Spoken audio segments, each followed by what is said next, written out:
Well, let's now turn to Bill C-5, the government's One Canadian Economy Act. The rush is on to get this bill through the Commons by day's end tomorrow and get it passed by July the 1st. And that is topic one as we gather our political strategists now. Liberal strategist Susan Smith is founder and principal at Blue Sky Strategies. Conservative strategist George Paquet is vice president at Blue Sky Strategies. And George Soule, not with Blue Sky, former director of communications for the NDP, also founder and principal at On Step Strategies. I'll underline that for you, George. Welcome to all three of you. Hello. We're always happy for a little Blue Sky Strategy Group Club. Yeah, I was going to say. Thank you. You're welcome. And for On Step, yes. There we go. And Michael. So listen, let's talk about Bill C-5 here. As I said, the rush is on. And I do wonder, Susan, strategically, how important is this bill to get it passed by Canada Day for this government? Because it has been rushed through Parliament. I think it is important from a strategic perspective. This is a signature commitment of Prime Minister Carney during the election campaign. It's something I think that Canadians support, and so he is trying to move it through the House. It's a two-part bill. It deals with improving labour market mobility between provinces, and it also deals with expediting smoothing out the process for project approval, not eliminating all the steps that people have to go through, but instead of two environmental assessments, one, building Indigenous consultation right from the get-go, and trying to get so it doesn't take 13 years to build a project in this country, and we can drive some investment into the economy. Okay, Jordan, what do you say? Because of course Conservatives are supporting this fast track of this bill. Sure. Yeah, look, it was a political promise for part of this bill for Mark Carney to get it done before Canada Day, and I mean, good for him. They were able to compile it together and get it in front of the House and gather some support for it going forward. But I'll note on the measure, I think Parliament did still have time to make a good study of it because yesterday through the committee process, the Conservatives were able to make some key amendments with the support of some of the opposition parties to increase some of the measures around accountability, transparency in the bill, in what some of these projects were going to do. So I think the bill, as it was before, was going to have a difficult time passing. I think there were some ethics laws that potentially could have been skirted through, and those could have been concerns that could have come back to haunt the government in the future. So I think the Conservatives were really able to add some strength to that legislation. Okay, strategically, of course, important for the government. George, what do you say to what we've seen so far with Bill C-5? Well, it's so nice to see the Liberals and Conservatives skipping down the road together into the summer holidays. Look, I think this bill, first of all, let's look at everything Susan said before she corrected herself a couple times, and I'll agree with the things she said accidentally, right? So first of all, it's a two-part bill, 100%. Why not make it two bills? I think there's unanimity on the fact that we need to get rid of the weird restrictions we have between provinces. There's no reason why a nurse who's trained and can be a nurse here in Ontario can't do the same work in Manitoba. There's no reason why we can't buy Alberta beer here in Ontario. Though that should be a different discussion. Because part one of this bill is about internal economy. Exactly, and it's important, and I think we are united on that. On the other one, it does actually make it so you can ram whatever they want through. Yes, they have this language around trying to make maybe there's more consultation, maybe we'll have Indigenous involvement from off the top, but one minister can remove all of that if they don't like what's going on. So yes, that's technically in the bill, but ultimately, if whoever the Prime Minister decides, and it's not actually named which minister it would be, one minister could just say, nope, we're not going to follow that. Or cool, went through this, all this environmental stuff needs to be done, we're going to skip it. And look, I am a New Democrat from Northern Ontario, mining town. I was a senior staff person in Saskatchewan and worked for Rachel Notley when we did get the one pipeline to Tidewater built. Projects need to happen, but just ask Stephen Harper how well they work when you try to ram them through. So if you actually like projects, big nation building projects, which I do, they won't happen if you don't have the proper processes, because they get held up in court, they get stopped, protests happen. So if you like Indigenous consultation, this bill tramples all over that. It's in the bill.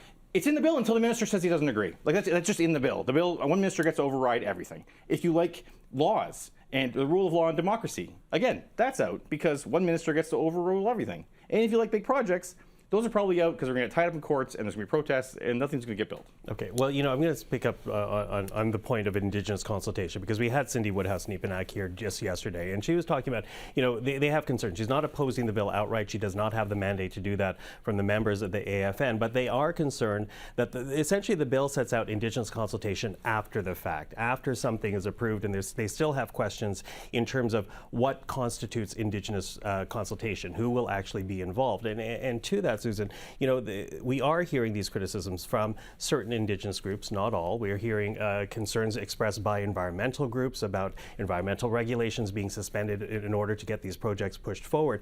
Can this government afford to alienate environmentalists and Indigenous leadership? Find me a community in this country that has 100% unanimity on anything. The closest you'll get is probably Damien Carrick's riding, where Pierre Poilievre's going to run. They had 82% unanimity. This bill does not trample on democratic rights. It has Indigenous consultation baked into it. And the objective is to have, for projects to come forward and to be ultimately approved, they have to jump through all the processes. But part of that is proper Indigenous consultation on the part of the proponent, the business, and also on the part of the government. The Prime Minister said today in his news conference, free, prior, informed consent. The Government of Canada will continue to uphold that. We have to do, you're never going to get 100% agreement on anything. I challenge anybody at their family dinner table if you get 100%, maybe if you're going to have chocolate ice cream for dessert, but it doesn't work that way. We have to properly consult. Mitigation measures have to be put into place. Proper environmental assessments need to be done. It doesn't mean you have to have a duplicative federal and provincial one. Get one done. The provincial scientists are competent like the federal scientists are. So to change the way things are done in this country, to improve the way things are done in this country, to enable Indigenous communities to participate or have the option to participate from an equity partnership perspective, that's all what this bill is about. The government's even doubled to $10 billion the Indigenous Equity Loan Guarantee. And so there's an opportunity for communities to participate. There's an opportunity for communities to object. And if there's enough objection, a project won't go through. It's as simple as that. Okay. Although very tricky waters for the government to be navigating, Jordan. Yeah, and that's going to be the real test, is to see what the government's actually going to be able to get through, even through their own cabinet.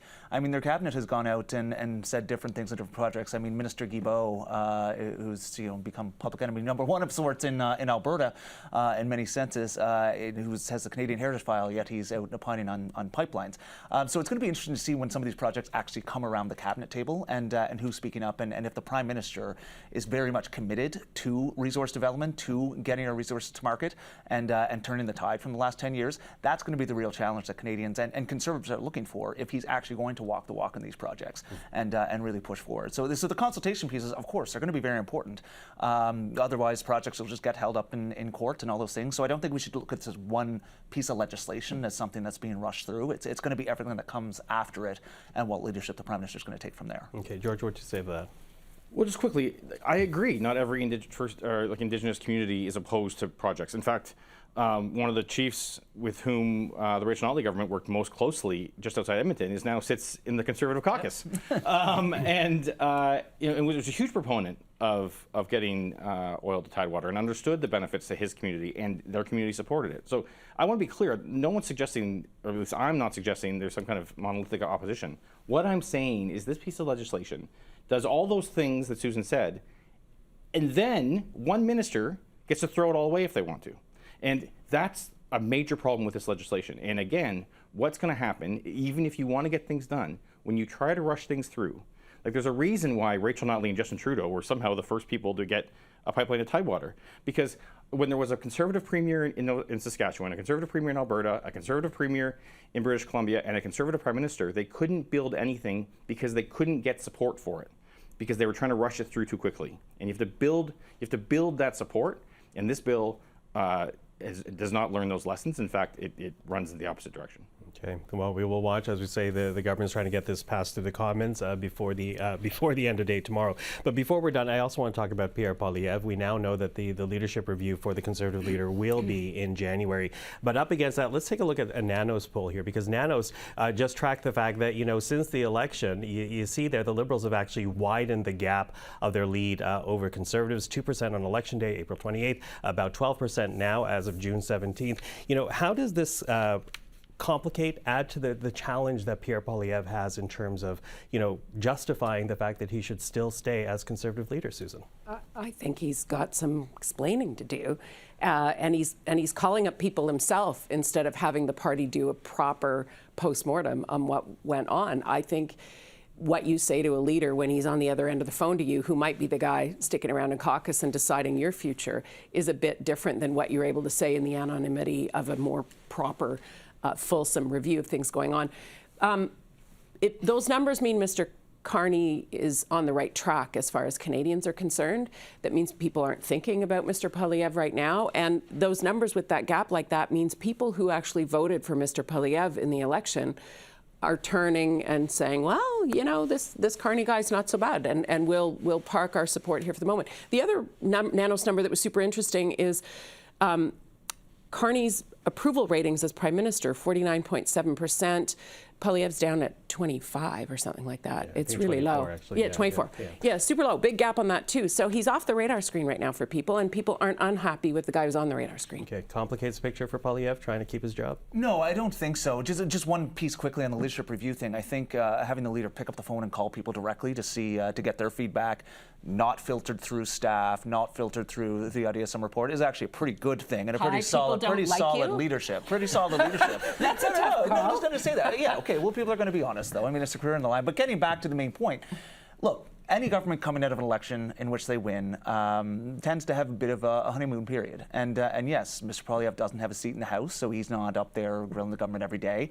There's been a lot of pomp and ceremony with this government over the last month, with the King visiting, with the G7. So, I mean, Carney's been out there on some of these big files. Some things are happening. But, yeah, Pierre's going to take some time over the summer. He's going to get out there, meet with Canadians. The caucus is in great shape. They're very united, jubilant in the new people that are part of it, and he'll be back in the Commons with a seat on September 15th, and we'll be right back to normal. Oh, you will, and you'll get to see him much more over the next number of years. Quickly before out of time, George, what do you say? Because it goes to the question of whether or not the party's better off with or without Pierre Poilievre. Well, I think the party has become Pierre Poilievre as part of the issue that the Conservatives are going to have to deal with. And so I think he's pretty safe because people can't imagine someone else leading. I mean, that said, with Mark Carney taking up space well to the right of Paul Martin and encroaching on a lot of that progressive Conservative space, I think it's good. The Conservative Party itself is going to have a lot of thinking to do over the summer and how they redefine themselves so they can try to pull back some of those moderate Conservatives, because those people are gone to them. Okay, well, that is the discussion. I'll note the fact that this is the last strategy session until the new season, unless something happens between now and September. But for this past year, for everything that we've done, you've been on and off, but appreciate you, Jordan, appreciate you, Susan, Thanks, and of course, Michael. George, thank you to you. Thanks so much. Thank you.